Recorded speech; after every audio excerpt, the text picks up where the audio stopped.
ओम नमो भगवते वासुदेवाय। भगवान विष्णु अवतार श्री कृष्ण की जय, माता राधा रानी की जय। मित्रों, अभी तक हमने चैनल पर प्रथम अध्याय श्रीमद् भगवद गीता प्रारंभ करते हुए 10वें अध्याय तक प्रथम स्कंद का कंप्लीट कर दिया है। आज हम प्रारंभ कर रहे हैं श्रीमद् भगवद गीता प्रथम स्कंद 11वां अध्याय, द्वारिका में श्री कृष्ण का राजोचित स्वागत। सूत जी कहते हैं, श्री कृष्ण ने अपने समृद्ध आनर्त देश में पहुंचकर वहां के लोगों की विरह वेदना बहुत कुछ शांत करते हुए अपने श्रेष्ठ पंजन्य नामक शंख को बजाया। भगवान के ओठों की लीला से लाल हुआ श्वेत वर्ण का शंख बजते समय उनके कर कमलों में ऐसा शोभायमान हुआ जैसे लाल रंग के कमलों पर बैठकर कोई राजहंस उच्च स्वर से मधुर गान कर रहा हो। भगवान के शंख की वो ध्वनि संसार के भय को भयभीत करने वाली थी। उसे सुनकर सारी प्रजा अपने स्वामी श्री कृष्ण के दर्शन की लालसा से नगर के बाहर निकल आई। भगवान श्री कृष्ण आत्मा राम हैं। वे अपने आत्मलाभ से ही सदा सर्वदा पूर्ण काम हैं। कभी भी जैसे लोग बड़े आदर से भगवान सूर्य को दीपदान करते हैं, वैसे ही अनेक प्रकार के सूर्यों के दीपदान स्वयं श्री कृष्ण बने हुए हैं। वैसे ही अनेक प्रकार के भेंटों से प्रजाजन श्री कृष्ण का स्वागत भी करते हैं। सबके मुख कमल प्रेम से खिल उठे।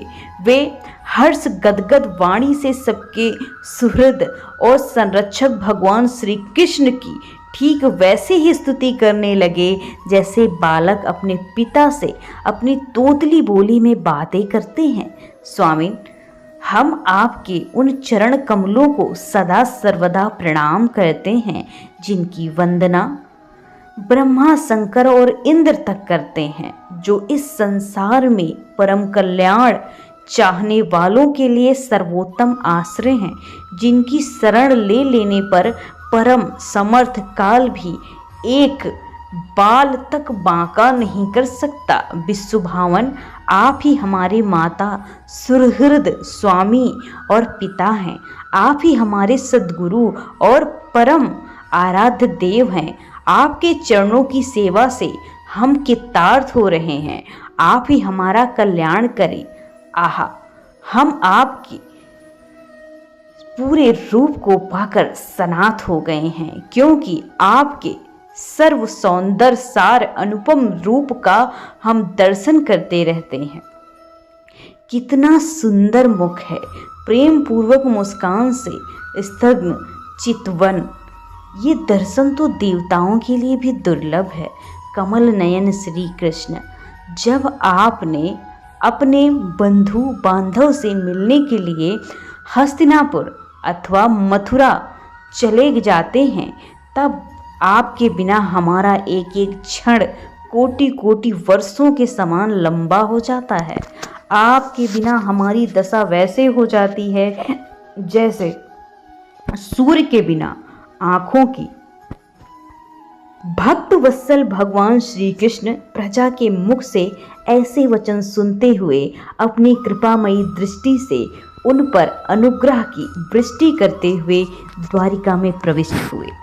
जैसे नाग अपनी नगरी भोगवती यानी कि पातालपुरी की रक्षा करते हैं, वैसे ही भगवान की वो द्वारिकापुरी भी मधु भोज, दसार, आह, कुकुर, अंधक और वृणवंशी यादवों से, जिनके पराक्रम की तुलना और किसी से नहीं की जा सकती, सुरक्षित थी। वह पूरी समस्त ऋतुओं के संपूर्ण वैभव से संपन्न एवं पवित्र वृक्षों एवं लताओं के कुंजों से युक्त थी। स्थान स्थान पर फलों से पूर्ण उद्यान, पुष्प वाटिकाएं एवं क्रीड़ावन थे। बीच बीच में कमल युक्त सरोवर नगर की शोभा बढ़ा रहे थे। भगवान के स्वागतार्थ बंदनवारें लगाई जा रही थी। चारों ओर चित्र विचित्र ध्वजा पताकाएं फहराई जा रही थी, जिनसे उन स्थानों पर धाम का कोई प्रभाव नहीं पड़ता। उनके राज मार्ग, अन्यान, सड़कें, बाजार और चौक झाड़ फुहाड़ कर सुगंधित जल से सींच दिए गए थे और भगवान के स्वागत के लिए बरसाए हुए फल फूल अक्षत चारों ओर बिखरे हुए थे। घरों के प्रत्येक द्वार पर दही, अक्षत, फल, ईख, जल से भरे हुए कलश, उपहार की वस्तुएं, धूप दीप आदि सजाकर रख दिए गए थे।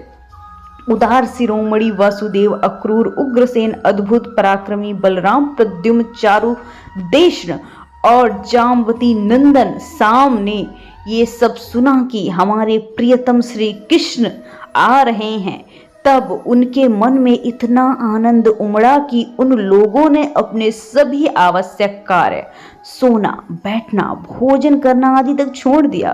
प्रेम के आवेग से उनका हृदय उछलने लगा। वे मंगल शकुन के लिए गजराज को आगे करके स्वस्तयन पाठ करते हुए मांगलिक सामग्रियों से सुसज्जित ब्राह्मणों को साथ लेकर चले। शंख और तुरही आदि बजने लगे और वेद ध्वनि होने लगी। वे सब हर्षित होकर रथों पर सवार हो गए। बड़ी आदर बुद्धि से भगवान की अगवानी करने चले गए। साथ ही भगवान श्री कृष्ण के दर्शन के लिए उत्सुक सैकड़ों श्रेष्ठ वीरांगनाएं, जिनके मुख कपोलों पर चमचमाते हुए कुंडल की कांति पड़ने से सुंदर दिखते थे, पालकियों पर चढ़कर भगवान की अगवानी के लिए चली। बहुत से नट, नाचने वाले, गाने वाले, विरद बखानने वाले, सूत, मगध और वंदी जन भगवान श्री कृष्ण के अद्भुत चरित्रों का गायन करते हुए चले। भगवान श्री कृष्ण ने बंधु बांधव, नागरिकों और सेवकों से उनके योग्यता के अनुसार अलग अलग मिलकर सबका सम्मान किया। किसी को सिर झुकाकर प्रणाम किया, किसी को वाणी से अभिवादन किया, किसी को हृदय से लगाया, किसी को हाथ मिलाया, किसी की ओर देखकर मुस्कुरा भर दिया और किसी को केवल प्रेम भरी दृष्टि से देख लिया। जिसकी जो इच्छा थी उसे वही वरदान दिया। इस प्रकार चांडाल पर्यंत सबको संतुष्ट करते हुए गुरुजन, सपत्नीक, ब्राह्मण और वृद्धों का तथा दूसरे लोगों का भी आशीर्वाद ग्रहण करते हुए बंदी जनों से विरोधावली सुनते हुए सबके साथ भगवान श्री कृष्ण ने नगर में प्रवेश किया। सौनक जी, जिस समय भगवान राजमार्ग से जा रहे थे उस समय द्वारिका की कुल कामनियां भगवान के दर्शन को परम आनंद मानकर अपनी अपनी अटारियों पर चढ़ गई। भगवान का वक्ष स्थल मूर्तिमान सौंदर्य लक्ष्मी का निवास स्थान है। उनका मुखारविंद नेत्रों के द्वार पान करने के लिए सौंदर्य सुधा से भरा पात्र है। उनकी भुजाएं लोकपालों को भी शक्ति देने वाली हैं। उनके चरण कमल भक्त परमहंसों के आश्रय हैं। उनके द्वारकावासी नित्य निरंतर निहारते रहते हैं, फिर भी उनकी आंखों से एक क्षण के लिए तृप्ति नहीं होती। द्वारिका के राजपथ पर भगवान श्री कृष्ण के ऊपर श्वेत वर्ण का छत्र तना हुआ था। श्वेत चंवर डुलाए जा रहे थे। चारों ओर पुष्पों की वर्षा हो रही थी। वे पीतांबर और वनमाला धारण किए हुए थे। इस समय वे ऐसे शोभायमान हुए मानो श्याम मेघ एक ही साथ सूर्य, चंद्रमा, इंद्रधनुष और बिजली से शोभायमान हो। भगवान सबसे पहले अपने माता पिता के महल में गए। वहां उन्होंने बड़े आनंद से देवकी आदि सातों माताओं को चरणों पर सिर रखकर प्रणाम किया और माताओं ने उन्हें अपने हृदय से लगाकर गोद में बैठा लिया। स्नेह के कारण उनके स्तनों से दूध की धारा बहने लगी। उनका हृदय हर्ष से विह्वल हो उठा और आनंद के आंसुओं से उनका अभिषेक करने लगी। माताओं से आज्ञा लेकर वे अपने समस्त भोग विलास सामग्री से संपन्न सर्वश्रेष्ठ भवन में गए। उनमें 16,000 पत्नियों के अलग अलग महल थे। अपने प्राणनाथ भगवान श्री कृष्ण की बहुत दिन बाद बाहर रहने के बाद घर आया देख रानियों के हृदय में बड़ा आनंद हुआ। उन्हें अपने निकट देख वे एकाएक ध्यान छोड़कर उठ खड़ी हुई।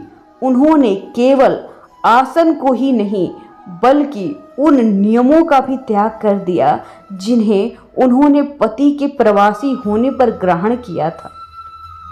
उस समय उनके मुख और नेत्रों में लज्जा छा गई। भगवान के प्रति उनका भाव बड़ा गंभीर था। उन्होंने पहले मन ही मन, फिर नेत्रों के द्वारा और तत्पश्चात पुत्रों के बहाने शरीर से उनका आलिंगन किया। सौनक जी उस समय उनके नेत्रों में प्रेम के अश्रु छलक आए। उन्हें संकोचवश उन्होंने बहुत रोका, फिर भी विवशता के कारण वे छलक गए। यद्यपि भगवान श्री कृष्ण एकांत में सर्वदा ही उनके पास ही रहते थे, तथापि उनके चरण कमल उन्हें पद पद पर नए नए जान पड़ते। भला स्वभाव से ही चंचल लक्ष्मी, जिन्हें एक क्षण के लिए कभी नहीं छोड़ती, उनके सन्निधि से किसी स्त्री को तृप्ति हो सकती है? जैसे वायु बांसों के संघर्ष से दावानल पैदा करके उन्हें जला देते हैं।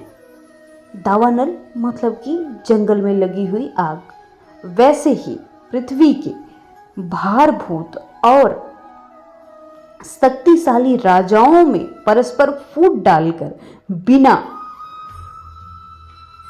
शस्त्र ग्रहण किए भगवान श्री कृष्ण ने उन्हें कई अछोड़ी सेना सहित एक दूसरे से मरवा डाला और उसके बाद आप भी उपराम हो गए। साक्षात परमेश्वर ही अपनी लीला से इस मनुष्य लोक में अवतीर्ण हुए और सहस्रों रमणी रत्नों से रहकर उन्होंने साधारण मनुष्य की तरह क्रीड़ा की, जिनकी निर्मल और मधुर हंसी उनके हृदय के उन्मुख भावों को सूचित करने वाली थी, जिनकी लजीली चितवन की चोट से बेसुध होकर विश्व विजयी कामदेव भी अपने धनुष का परित्याग कर चुके थे। वे कामनियां अपने काम विलास से जिनके मन में तनिक भी क्षोभ नहीं पैदा कर सकी, उन असंग भगवान श्री कृष्ण को संसार के लोग अपने ही समान कर्म करते देख आसक्त मनुष्य समझते हैं। वो उनकी मूर्खता है। यही तो भगवान की भगवता है कि वे प्रकृति में स्थिर होकर उनके गुण से कभी भी लिप्त नहीं होते। जैसे भगवान के शरणागत बुद्धि अपने में रहने वाले प्रकृति गुणों से लिप्त नहीं होती, वैसे मूढ़ स्त्रियां भी श्री कृष्ण को अपने एकांत वेशी स्त्री परायण भक्त ही समझ बैठी थी, क्योंकि वे अपने स्वामी के ऐश्वर्य को नहीं जानती थी। ठीक वैसे ही जैसे अहंकारी प्रवृत्ति के ईश्वर को अपने धर्म से युक्त मानती हैं। बोलो वृंदावन बिहारी लाल की। 11वां अध्याय समाप्त।